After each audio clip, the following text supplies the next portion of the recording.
And an analogy, I want to show a little thought experiment for us. Imagine for a second that as you're listening to me right now, for some reason you get really tired, you start to fall really sleepy, and you fall asleep eventually. Now you wake up and suddenly you realize you're on a plane and the plane is flying. Now suddenly you were in a conference hall, in a lecture room, and now suddenly you're on a plane. What's the first questions that are coming to your mind? How did I come here? Who put me here? Where am I going? Right? We'll worry, we'll freak out. We as rational human beings will ask these questions. But now imagine, as you're asking these questions, suddenly you look out the window and you see the most beautiful view. You see the most beautiful sunset. Over the Alps, the sun's setting, and you start to enjoy the view. And suddenly you notice the comfort of the chair that you're sitting in. And then suddenly the air steward brings a 5-star meal and puts it in front of you, and you start to enjoy the food on the plane. Now you may temporarily be distracted by these superficial pleasures that you're experiencing right now. But ask yourself the question, could you truly be happy not knowing who put you on the plane, where the plane is going, and why you're there in the first place? No, the answer is no. As human beings, we need to know the answers to these fundamental questions. And we ask these questions. Philosophers, thinkers throughout history have asked these questions about purpose and meaning. But without Allah subhanahu wa ta'ala, without God, there are no answers. Without God, remember what we said, you are just an accident of blind, random physical processes. You are just an accident. There is no meaning. There's no meaning. Right? You don't have the answers to these questions.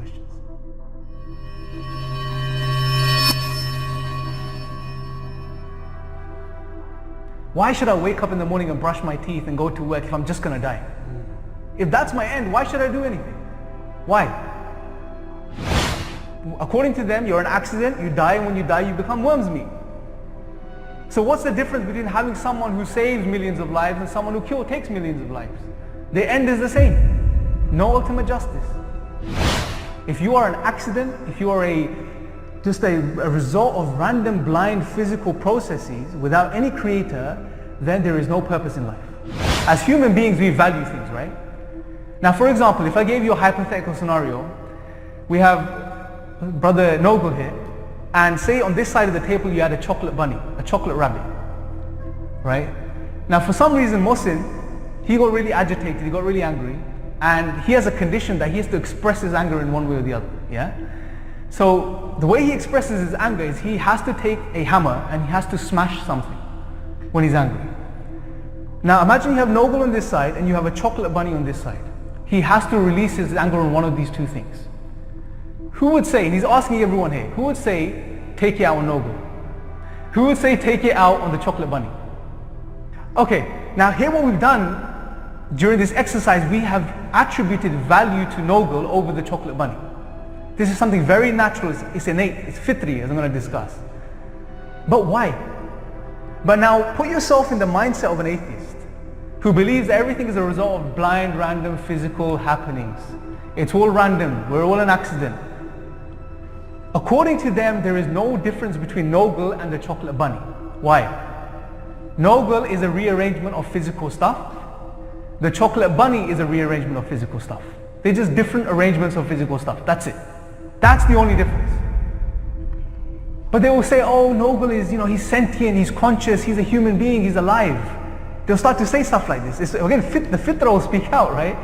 But ask them why. Where did you get these concepts of value from? You're ascribing value to Noble, you're saying he's a human, he's conscious, but everything you know is a result of blind, random physical stuff. Where did you get these concepts of value from?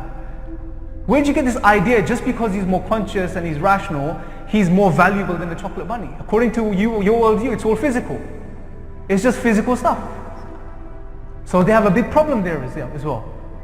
We live in a time where, from a physical, materialistic standpoint, we have all of the luxuries you can imagine. We live like kings, if we really think about it. Running water in our houses, food on tap, fridge freezers full of food. We don't have fridges, we have freezers too, so for the summer you have your ice cream and everything. You have TVs, microwaves, you have cars, you have more than one car. All of these luxuries, especially in the West. But yet people are not happy. Something is missing. The rates of consumption of Prozac and all of these types of antidepressants is on the incline, is on the rise. right? And what you'll see is many of them are claiming, I'm feeling depressed, I'm feeling down, there's no meaning to my life, there's no happiness, I don't know what to do. I went drinking last night, I forgot about this for a little while, but now I'm depressed again. I feel worse than before I drank. I feel suicidal, I want to kill myself.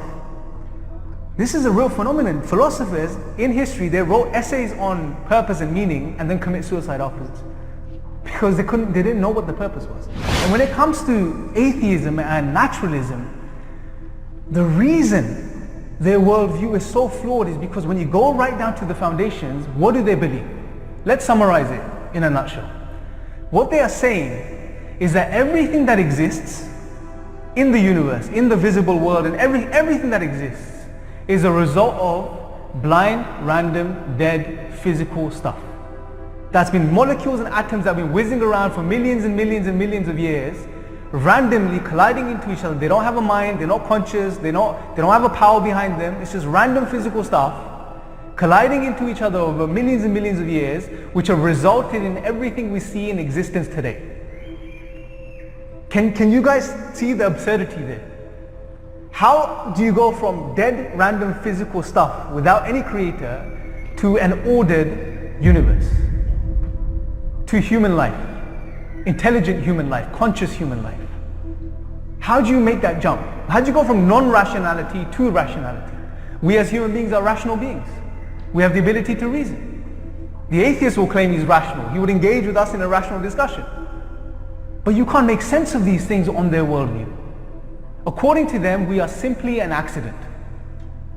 We are simply a physical accident, and that's it. Now, and they don't like talking about this because when you go to their foundations, this opens up a whole can of worms for them. Now you run into the problem of how do you explain things if you start with that type of worldview, if you start with those foundations. And as we'll see, you can't make sense of anything.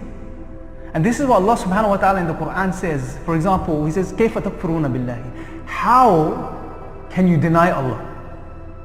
Just think about Allah saying, how can you deny Allah when you were lifeless, you were dead, and He gave you life? And then Allah continues. But the point to understand and appreciate here that Allah is reminding us that our very existence is contingent upon His existence. We can't make sense of our existence without Allah. Think about the social and personal implications of adopting atheism. Just think about this. If you adopt atheism or naturalism, what does this mean when it comes to purpose in life? Where is the purpose? Think about this. Let's go back to the principle. If everything is a result of blind, random, dead, physical stuff, where is the purpose? Where is the purpose behind the accident, the physical accident? But you will see atheists and naturalists say, and this is the like we say, kufr, disbelief. And I use that in the correct way, that term, has no legs to stand on. Because if you claim you are a result of this random physical event that's just been taking place, and then at the same time you claim you're a humanist, for example, you care about humanity, you want to you want to do charity work, that's your purpose in life, you ascribe purpose to yourself. But where is the real purpose? Yes, you're giving yourself a purpose, but when you do this is nothing short of lying to yourself. I want to be a doctor, I want to be an engineer, I want to be a professor, I want to do charity work, I want to help the poor. All of these things, as an atheist, on an atheist worldview, makes no sense.